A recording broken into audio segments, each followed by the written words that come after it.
तनीलो गरबी बाग के इलाके union council मखियाला में वाक़ है, जिसकी आबादी तकरीबन 250 घरानों पर मुश्तमिल है।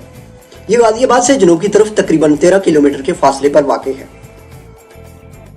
तरक्की के इस दौर में भी ये इलाका सेहत सफाई, सड़क, स्कूल और दीगर बुनियादी सहूलतों से महरूम है। हुकूमतों की अदम तवज्जोही के बायस इस इलाके को कई सहूलियात मैसर नहीं आई।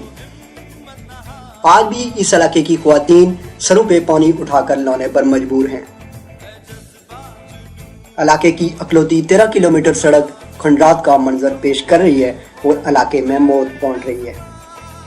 इससे कबल इस सड़क पे मुतअद्दिद हादसात हुए जिसमें कई लोग जख्मी हुए और सड़क की हालत बेहतर न होने की वजह से जवान साला रिजवान सलीम फर्स्ट एड की सहूलत न मिलने पर दम तोड़ गया। हुकूमतों के अदम तवज्जोही और इन रवैयों की वजह से अवाम इलाका ने अपनी मदद आप कौम करने का बेड़ा उठाया है।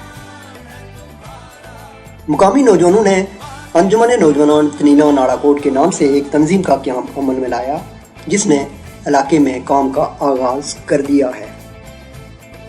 तंजीम मुकम्मल तौर पे गैर सियासी है और इसका बुनियादी मकसद नौजवानों में तामीर तरक्की के जज्बे को उजागर करना है। अंजुमन नौजवानों ने अपनी मदद आप सबसे पहले सड़क की सोलिंग का काम शुरू करवाया है ताकि सड़क को काबिल इस्तेमाल बनाया जा सके। इस वक्त सड़क पर एक्सकवेटर मशीन भी लगी हुई है और नौजवानों ने अपनी मदद आप तकरीबन 5 किलोमीटर सड़क की सोलिंग मुकम्मल करने का फैसला किया है और बाकायदा सड़क में टायरों की जगह ट्रैक बनाकर अवाम को एम्बुलेंस की सहूलत फराहम करने का भी ऐलान किया है।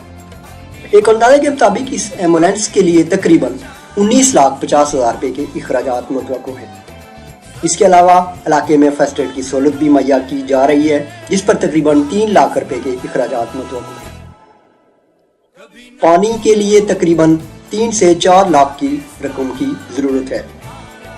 अंजुमन नौजवानों ने तमाम मुखय्यर हज़रात और दर्द दिल रखने वाले लोगों से अपील की है कि वो इस तंजीम का भरपूर तावन करें ताकि अवाम इलाका को अपनी मदद आप बुनियादी सहूलतें फराहम की जा सकें। खुदा ने आज तक उस कौम की हालत नहीं बदली, न हो जिसको ख्याल आप अपनी हालत के बदलने का। जब किसी भी इलाके के लोग अपनी हालत बदलने और सुधारने का फैसला कर लें तो दुनिया की कोई ताकत उनको तरक्की के रास्ते से नहीं रोक सकती। तवक्को की जाती है कि अंजुमन नौजवान तनीला नाड़ाकोट भी इस सिलसिले में अपना भरपूर किरदार अदा करते हुए इलाके की तामीर और तरक्की में अपना नाम पैदा करेगी। Shaukat Hussain, time to talk news, Azad Kashmir.